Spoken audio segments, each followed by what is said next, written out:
It's your girl Asia, also known as Beats by Sky. Hey, today we are doing a smoky eye. This is the first installment of the Beats by Sky makeup masterclass. Glad to have you here. But anywho, we're gonna start off with the base of the eye, and you want to like tap tap tap tap tap. I use the Thread Beauty concealer. It's in the shade light neutral, I believe.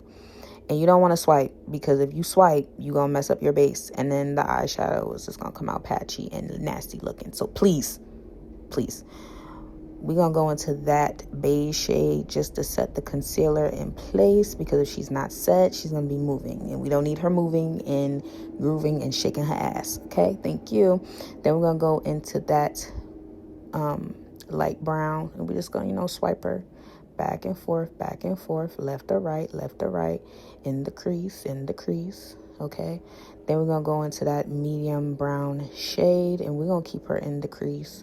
I do drag that brown onto my lid, but yeah, the layering of a brown smoky eye is very important. It's gonna take, a cute little minute, but once you a pro, you a pro. Then we're going into a darker brown, okay? And we just keeping her right in the center, because we want a nice, transition from light brown, medium brown to dark brown, okay? We want a nice, little transition between each of those browns, okay? Yeah, we checking her out. She look good. I like to add a black to my smoky brown look, okay? That's just me, for just some depth, okay? Like, I love it. And we just gonna keep her in the center a little bit, just a little bit of black, not a lot. You don't want her looking muddy. But this is the final look, okay? She did that.